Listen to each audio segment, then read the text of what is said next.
Mirë se na erdhe. Welcome. Thank you very much.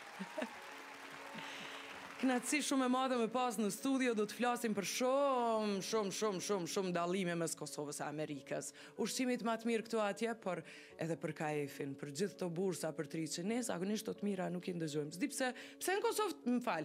Pse dëgjuesve të ju thon, po pse në Kosovë nuk bërtasin të mirat veç të këqijat? Konjushti s'ki përgjigje, ha? Zotri I dashtën Pfeiffer, faleminderit shumë për gjitha të mirat që I ke bo vendit tonë, për krahjen, edhe në kohë pensioni ju ktheve Kosovës. Mr. Pfeiffer, there was a lot of good words for you, your entire background. Edita read it. Thank you for coming back to help Kosovo again, to try to help out. Qa pas ke zonin e mirë për radio. For me, coming back is like coming back home. Unë, kur kthehem Kosovë, është sikur me u kthy në shtëpi. Wow. Si e keni gjetur Kosovën në vitet e 90-ta? How did you find Kosovo in the 90s first? Well, I arrived here in June 1999, and the smoke was still rising from the NATO bombing. The Serb muck was still hanging around in town. And it felt a bit nervous, but then I came upon this crowd of people smiling and shaking hands with friends they hadn't seen in months.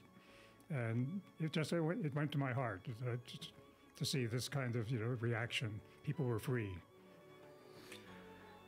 Akoma kishte tym nga bombardimet në qershor vitit 99, kur erdha në Kosovë për herë të parë, edhe kisha trem, nuk isha I qetë, por kur erdha poshtë turmat njerëzve duke më buzëqeshur, ma ngrohën zemrën, edhe kënaqësishte mi pa njerëzit të lirë.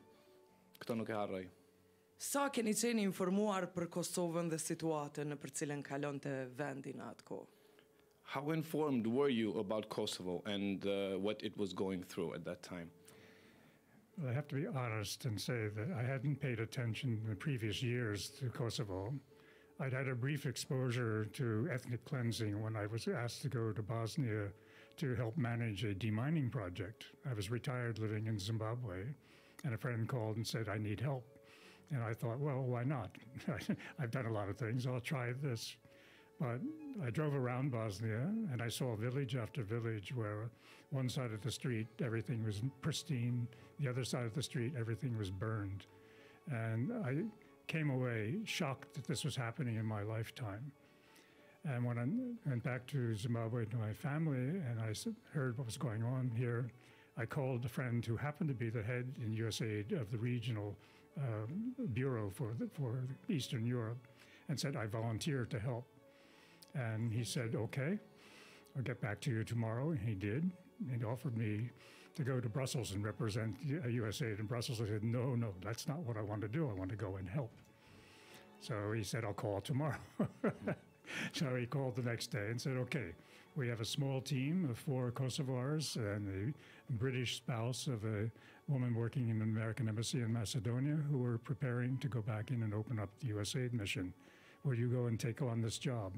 I said, right away. Atër kështu, do të bëhemi I sinqert me ju. Nuk kam pas shumë informata në fillim, në vitet e para. Gjitha informata që kam pas kanë qenë nga ajo që ndodhte në Bosnjë. Unë fillimisht kam qenë në Zimbabwe, në detyrë, por erdha në një ekip të deminimit në Bosnjë. Dhe aty pash spastrimin etnik, pash fshatra që ishin, pra digjeshin, shihja dhe qytete ku një pjesë ishte pa prekur fare, ndërsa pjesa tjetër digje komplet. Kështu që u interesova, e thira një miktimin I cili kishte një rol përgjegjës për Evropën Lindore, edhe I thash dua të përfshihem.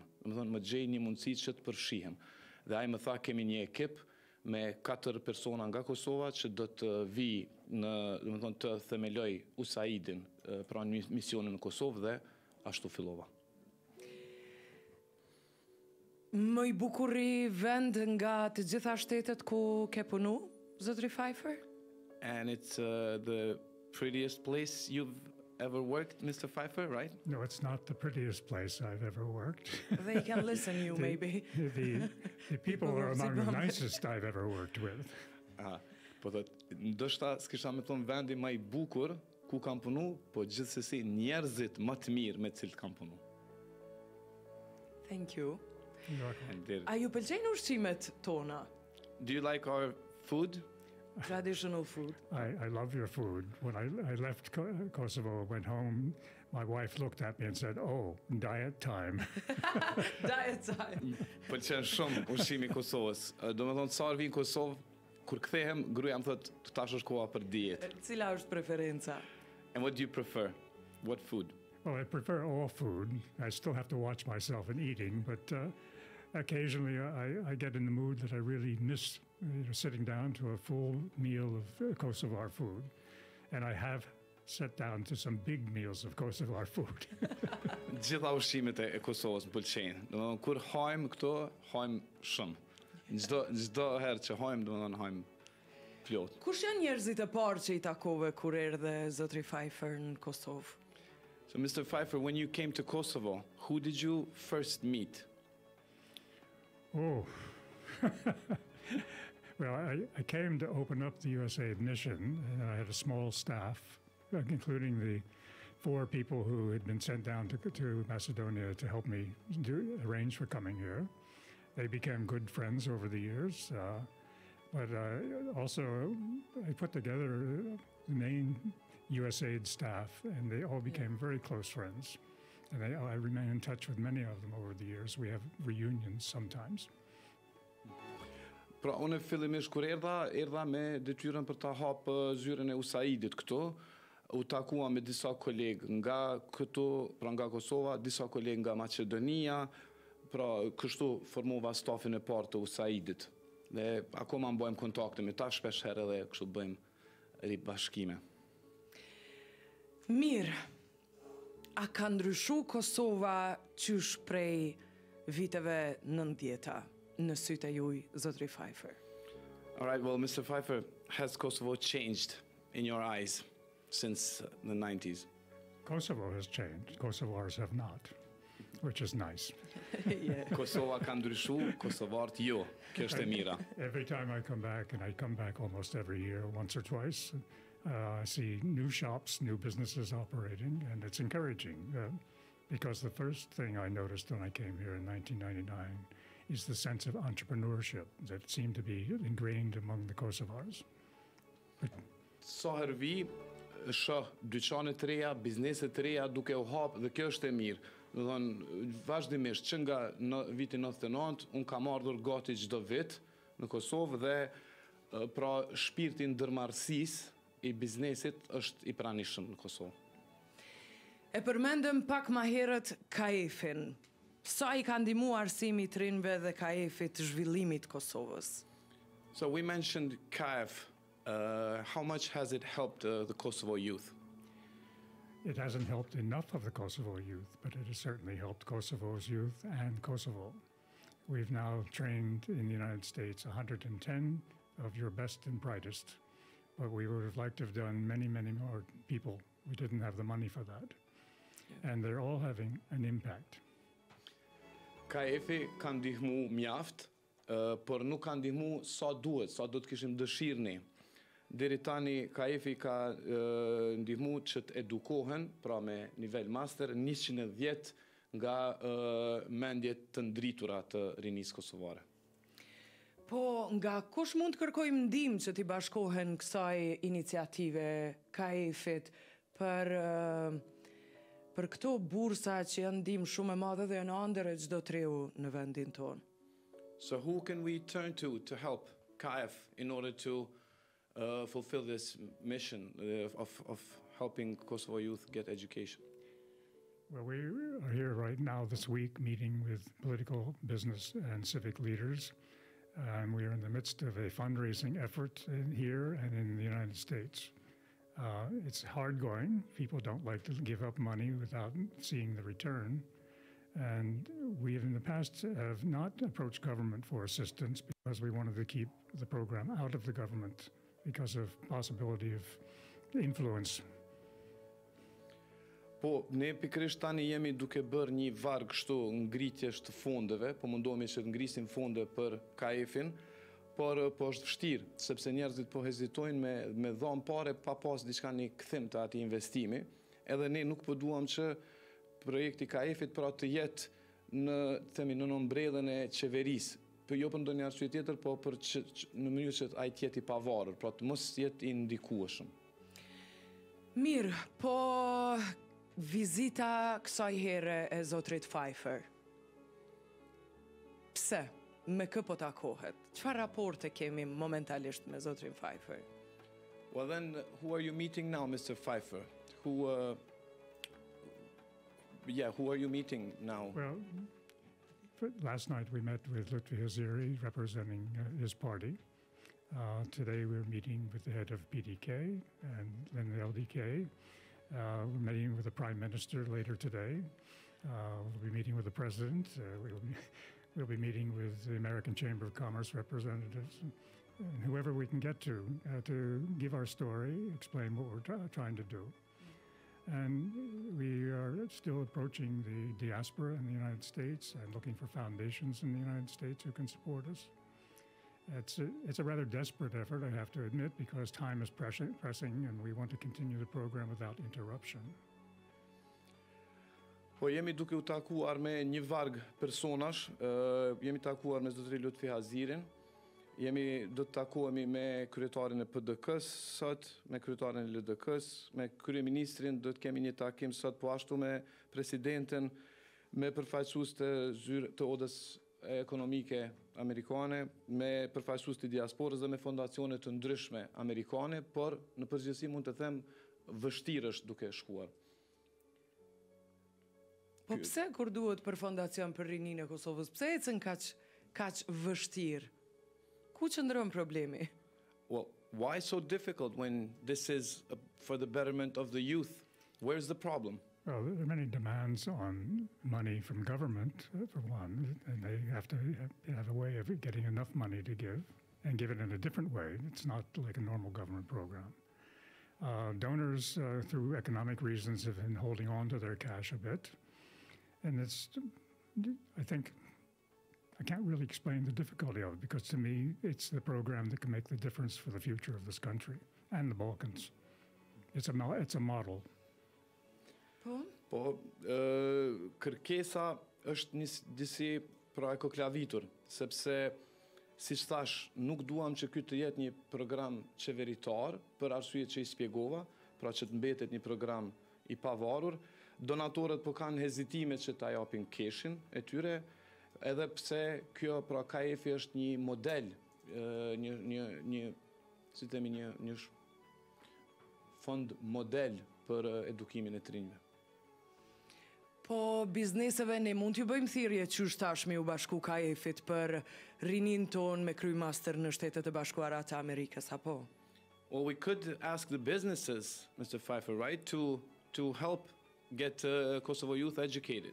We are asking the businesses, but Kosovo businesses don't have a lot of change that they can hand out as donations. They give, but it's not at the level that it's necessary to maintain this program. Education in the United States costs a lot of money for a master's degree. Edhe duhet shumë të holla. Po, duhet shumë të holla. Sepse është një program i cili edukon të rinë në Amerikë, ku edukimi e dimë është i shtrejtë dhe prandaj është një diçka që ndoshta nuk është lehtë për bizneset kosovare që të ndihmojnë. Mirë, unë do ju bëja thirrje të gjithë bizneseve, të gjithë ata që po na ndëgjojnë, unë e njoh KAEF-in fal mikut tim ambasadorit Qëndrim Gashit dhe shoh që shumë të rinj kanë shku për master atje dhe janë kthyer në Kosovë me përvoja të veta dhe në pozita shumë të mira. Kështu interesohuni, afrohuni te KAEF-i, do të kemi edhe një profil një ditë tjetër në program kur do flasim. Gjithsesi, unë juve, zotri Pfeiffer, ju falenderoj shumë që asnjëherë nuk ja kthyet shpinën Kosovës. Në vizitën time në Amerikë kur kam qenë njerëz rrugës kur takonim, ishin e dinin ku është Kosova, falenderoheshin, bile kishin ëndër me vizitu Kosovën, një vend i vjetër, i lirë, secili e kishte nga një familjar që ishte pjesë e ushtrisë amerikane në Kosovë dhe njihnin shumë mirë historinë e Kosovës. Ne do t'ju jemi falendërues për gjatë gjithë jetës, gjitha gjeneratat. Well, Mr. Pfeiffer, I will surely ask of the businesses to see if, however, they can help KAEF.